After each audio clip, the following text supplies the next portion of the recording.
हाँ तो दोस्तों जय हिंद। मैं डॉक्टर अभिषेक और मैं आज से 12th क्लास बायोलॉजी चैप्टर 1 जीवों में जनन रिप्रोडक्शन इन ऑर्गेनिज्म की स्टार्ट करने जा रहा हूँ। तो चलिए आज हम लोग जानते हैं जीवों में जनन के बारे में। इससे पहले मैं बता दूं कि अगर आप मेरे चैनल को सब्सक्राइब नहीं किए तो आप मेरे चैनल को सब्सक्राइब करें एंड बेल आइकन को दबाना न भूलें और वीडियो को अधिक से अधिक शेयर करें ताकि आज से जो भी वीडियो बनाए, जो भी 12th क्लास चैप्टर वीडियो बना वो आप लोगों के पास जा सके। ठीक है, तो चलिए हम लोग जानते हैं। इससे पहले मैं बता दूं कि बायो जो है, बायो चलिए 12th में जो है वह 100 नंबर का बायोलॉजी पूछा जाता है। ठीक है, जिसमें से 30 नंबर जो होता है वो आपका प्रैक्टिकली हो गया। ठीक है, 70 नंबर जो होता है थ्योरी बेसिक आता है। ठीक है, जिसमें से 35 जो हो गया वो ऑब्जेक्टिव के रूप में आएगा। क्या आएगा? ऑब्जेक्टिव आएगा। ठीक है, और 35 जो होता है वह सब्जेक्टिव आता है। राइट है। तो आज से हम लोग ये दोनों जो है 70 नंबर जो है आज से हम लोग तैयारी करेंगे। ठीक है, तो चलिए आज फर्स्ट चैप्टर हम लोग जानते हैं जीवों में जनन के बारे में, रिप्रोडक्शन इन ऑर्गेनिज्म के बारे में। तो चलिए हम लोग ये स्टार्ट करते हैं। तो बायोलॉजी की खोज किसने किया था? अरस्तु ने। ठीक है, तो चलिए हम लोग जानते हैं फर्स्ट चैप्टर के बारे में। फर्स्ट चैप्टर का नाम क्या है? जीवों में जनन। जीवों में जनन, रिप्रोडक्शन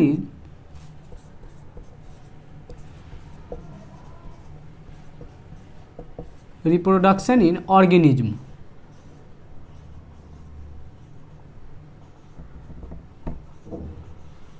ऑर्गेनिज्म, जीवों में जनन। ठीक है, बात आती है जीवों में जनन। जीव तो समझ गए, जीव होता क्या है, लेकिन यह जनन क्या है? जनन जो होता है वह सभी जीवों के लिए अति आवश्यक है। आवश्यक ही नहीं, अति आवश्यक है, क्योंकि वह जनन नहीं करेगा तो उसकी जाति, उसकी स्पीसीज जो है वह हमारे धरती पे प्रेजेंट नहीं रह पाएगा। ठीक है, ठीक है, तो जनन करना बहुत ही आवश्यक है, इसलिए यह जनन शब्द की उत्पत्ति हुई। तो जनन जो होता है, या पशु पक्षी हो या हम लोग हो, अगर ये जनन नहीं होता तो आज हम लोग पृथ्वी पे नहीं रह पाते।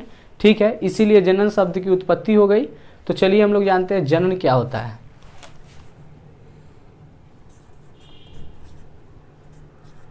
जनन तो हम लोग लिख सकते हैं कि जनन जो होता है सभी जीवों के लिए, हालांकि इसमें जीव के बारे में पढ़ रहे हैं, 3 चैप्टर आएगा ह्यूमन रिप्रोडक्शन, तो उसमें जानेंगे। लेकिन यहाँ जीवों में जनन है तो जीव के बारे में परिभाषा देना है जनन का, तो लिखेंगे सभी जीव जो होते हैं वह जनन करने के लिए अति आवश्यक होते हैं, या सभी जीव जो होते हैं अपने जाति की संख्या को निरंतरता बनाए रखने के लिए वह जनन करते हैं। क्या? सभी जीव जो होते हैं, सभी जीव अपने जाति की संख्या को बनाए रखने के लिए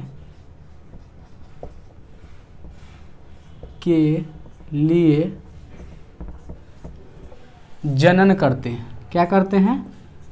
जनन करते हैं।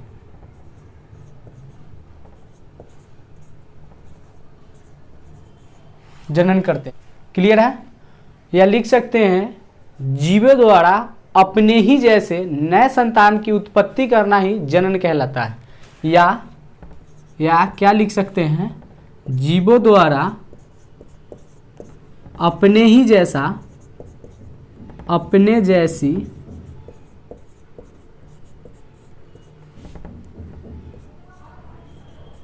नया संतान उत्पन्न करना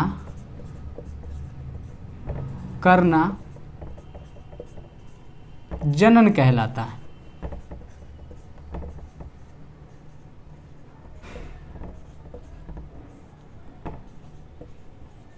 क्या करता है? जनन कहलाता है। समझ में आ गया जनन क्या होता है?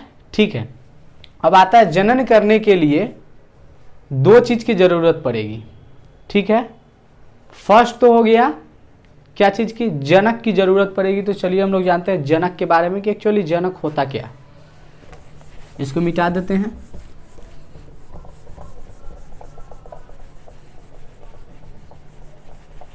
चलिए अब हम लोग जानते हैं जनक के बारे में।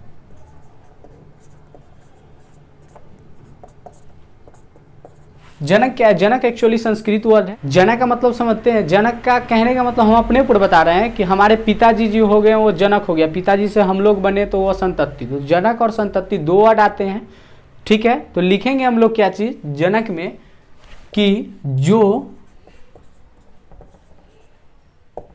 संतति का निर्माण करता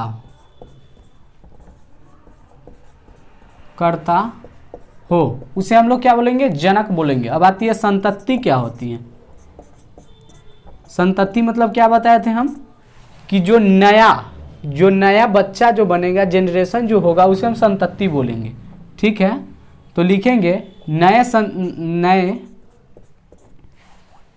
संतति में क्या लिख सकते हैं हम लोग? संतति में क्या लिखेंगे? जो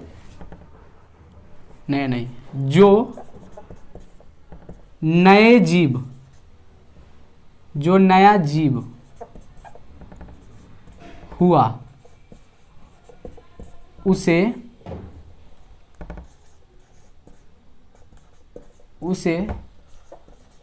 संतति बोलेंगे। संतति बोलेंगे, ठीक है। संतति हो गया, इतना जान गए हम लोग। इसके बाद आती है क्या चीज की? अब तो जीव हो गया, जीव जन्म ले ली, ठीक है। जब जीव जन्म ली है तो उसकी प्राकृतिक मृत्यु होगी। उसकी मृत्यु तो तय है ना, कोई पृथ्वी पर आज तक के जीवित नहीं है, सिर्फ एक कोशिकीय को छोड़कर। एक कोशिकीय का कहने का मतलब होता है कि जाति जो बनी हुई रहती है, जैसे मानव जाति जो है बहुत दिनों से बनी हुई रहे, पशु पक्षी की भी जाति जो है बहुत दिनों से बनी हुई है, तो उसी जाति को एक कोशिकीय में रखा गया है, ठीक है। उसे ही एक कोशिकीय कहते हैं। तो एक कोशिकीय के छोड़कर कोई भी जीव आज तक जीवित नहीं है, इसीलिए बोलेंगे कि कोई भी जीव जो है जन्म लिया है तो उसकी मृत्यु होगी, ठीक है। तो जीव की जन्म से प्राकृतिक मृत्यु तक के सफर को हम लोग जीवन अवधि कहते हैं। क्या? जीवन अवधि। एक वर्ड आता है जीवन अवधि।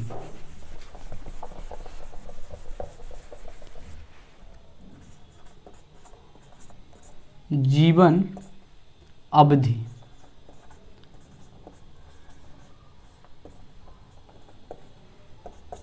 चलिए हम लोग जानते हैं जीवन अवधि के बारे में कि एक्चुअली जीवन अवधि होता क्या है, ठीक है। जीवन अवधि, इसको इंग्लिश भी लिख देते हैं। इसका इंग्लिश होता है लाइफ स्पेन। क्या होता है? लाइफ स्पेन, जीवन अवधि। जीवन अवधि के बारे में बताएं कि जो जीव जन्म लिया है उसकी प्राकृतिक मृत्यु होगी, ठीक है। मान लिया जाए कि कोई भी जीव जो है वह जन्म लिया, ठीक है,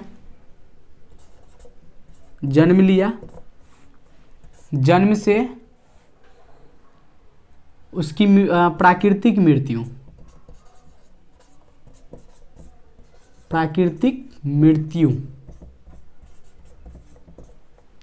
ये जो बीच में जो गैप हुआ उसी को हम जीवन काल बोलते हैं। जीवन काल, लाइफ स्पेन।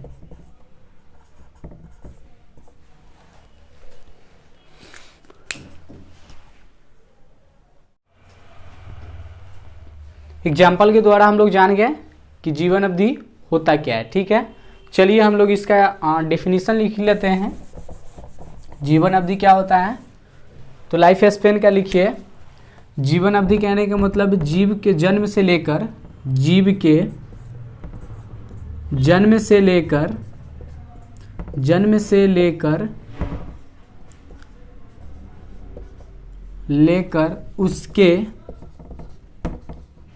उसकी प्राकृतिक मृत्यु,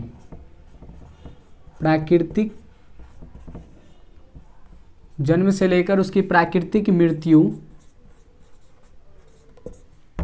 मृत्यु तक के सफर को जीवन अवधि के नाम से जानते हैं, जीवन अवधि कहते हैं, कहते हैं। राइट है, जीवन अवधि के बारे में हम लोग जीवन अवधि के बारे में हम लोग जान चुके हैं। तो चलिए आगे चलते हैं कि मान लिया जाए कि कोई भी जीव जो है जन्म लिया, क्या वह जनन करने योग्य हो जाएगा? वह जनन कर सकता है? जी नहीं, इसकी भी एक अवधि होती है कि इतने दिनों बाद वह जनन कर सकता है। तो चलिए अब हम लोग जानते हैं कि जनन, जीव जो है जन्म लेने के बाद कब वह जनन करने योग्य हो जाता है। ठीक है, तो चलिए हम लोग जानते हैं जनन करने, जीव जनन करने योग्य कब होता है? जीव जनन करने योग्य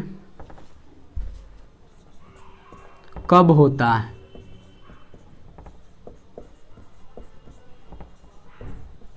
कब होता है? तो जीव जो है वह पहले क्या होगा, जीव मान लिया जाए कि कोई भी जीव का जन्म हुआ, जीव का जन्म हुआ, उसके बाद उसमें परिपक्वता आएगी,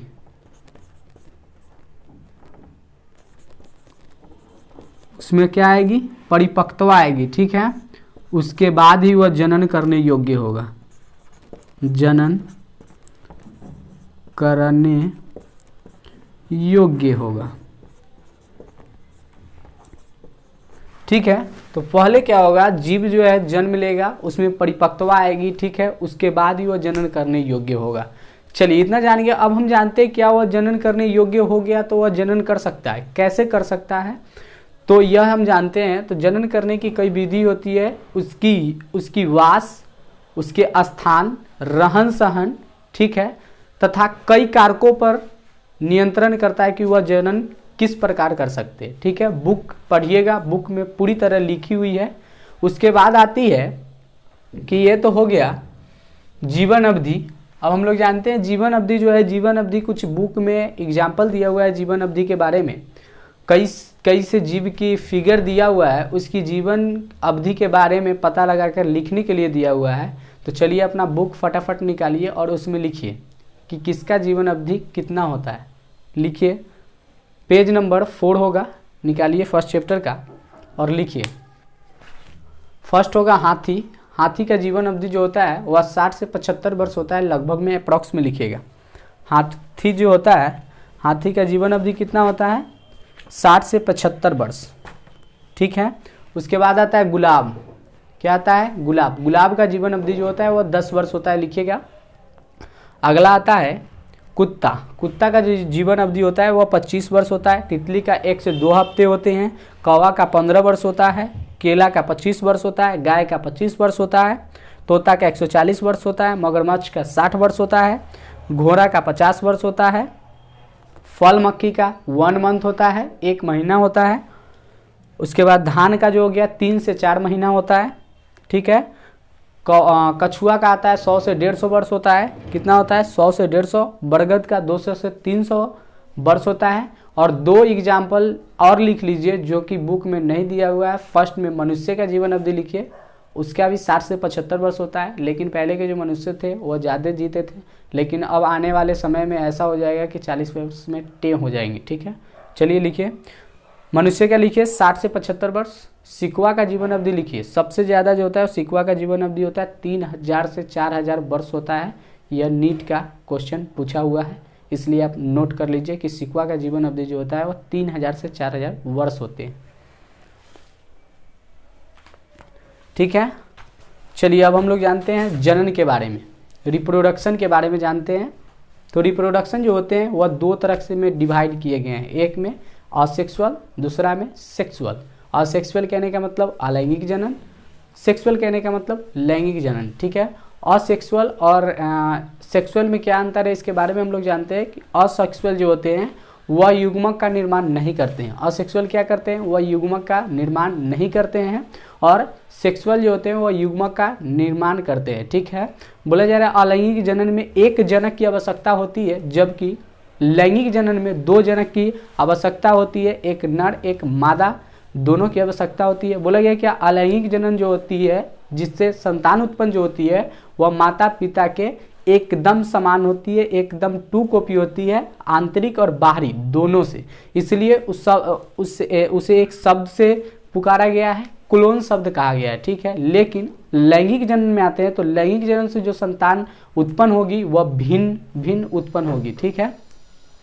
अलैंगिक जनन जो होते हैं वह सबसे तेजी विधि है, जबकि लैंगिक जनन जो होती है वह सबसे धीमी विधि है। चलिए इस बात को हम लोग नोट करते हैं, बोर्ड पे आप नोट्स बनाइए।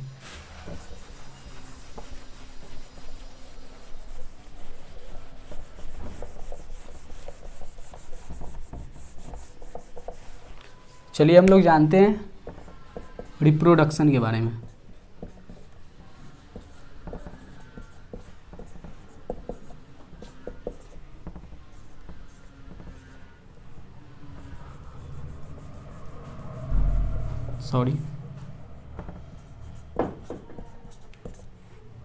रिप्रोडक्शन जनन, जनन जो होता है दो भागों में डिवाइड किया है जनन को।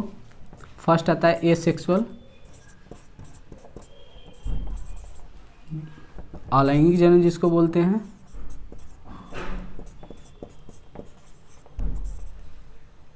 अलैंगिक जनन। उसके बाद आता है लैंगिक जनन, सेक्सुअल, ठीक है। इसको बोलते हैं हम लोग हिंदी में लैंगिक जनन।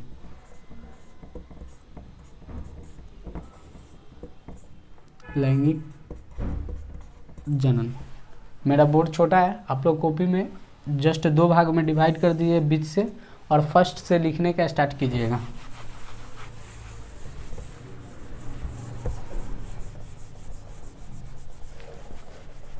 फर्स्ट से क्या लिखिएगा, एक में लिखिएगा अलैंगिक जनन,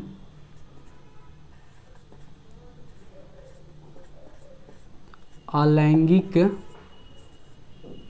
जनन करने के लिए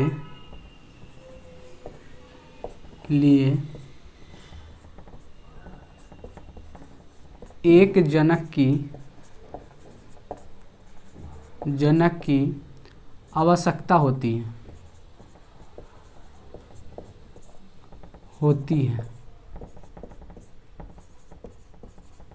ठीक है। लैंगिक जनन में लिखिएगा एक में कि लैंगिक जनन करने के लिए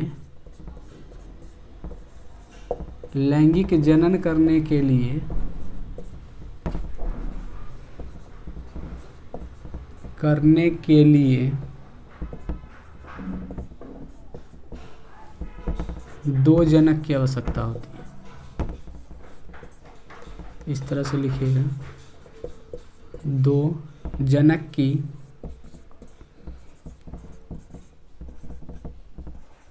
आवश्यकता होती है।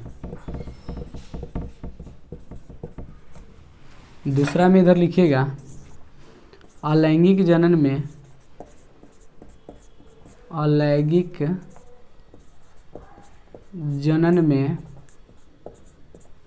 युग्मक का निर्माण नहीं होता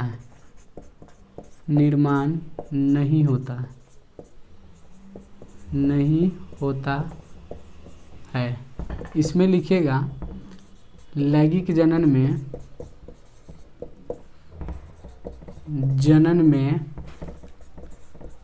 युग्मकों का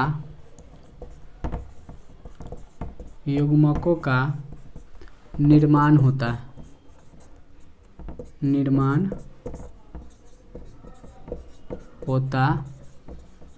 है। थर्ड में लिखिएगा इसमें अलैंगिक जनन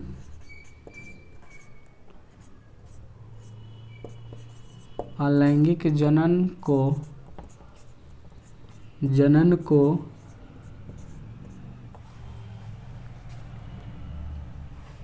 एक जनकीय बोला जाता है। एक जनकीय बोला जाता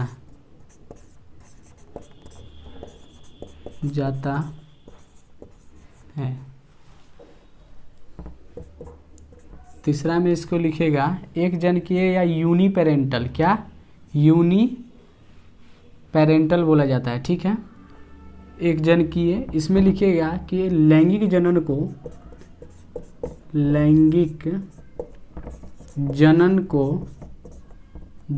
को दो जनकीय बोला जाता है, दो जनकीय बोला जाता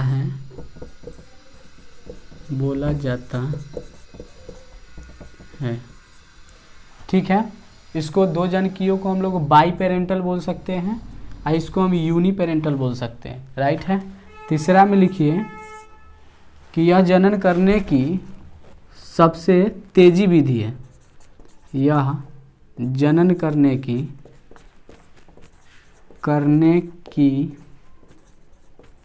सबसे तेजी विधि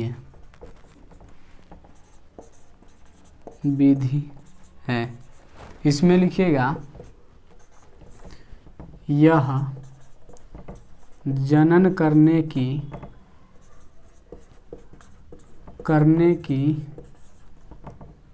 धीमी विधि है।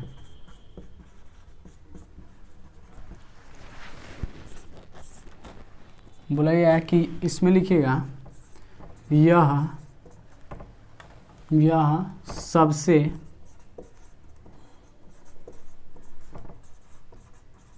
अच्छा विधि है।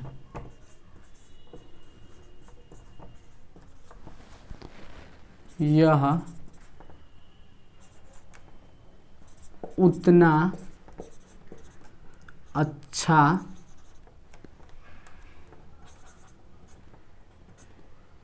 अच्छा विधि नहीं है।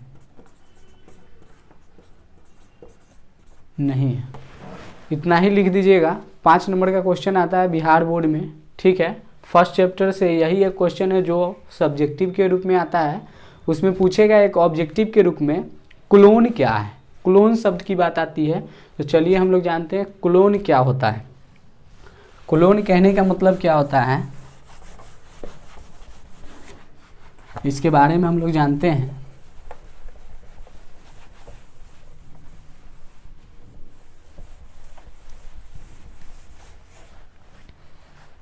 क्या आता है क्लोन। क्लोन कहने का मतलब यह हुआ कि जो अलैंगिक जनन में एक क्लोन शब्द आती है कि जो जीव जो है, जो जनक से जो जीव जन्म होगा वह जनक के एकदम समान, माता पिता के एकदम समान, आंतरिक और बाहरी दोनों रूप से एकदम समान होता है। इसीलिए क्लोन शब्द, उसके लिए एक शब्द रख दिया गया है जिसका नाम है क्लोन।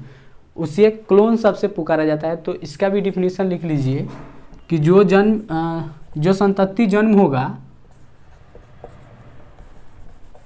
अलैंगिक जनन में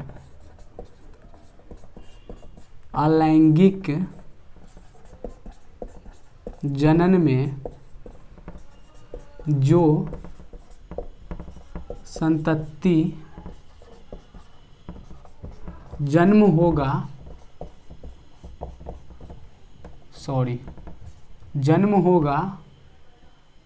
वह अपने माता पिता के एकदम समान होगा।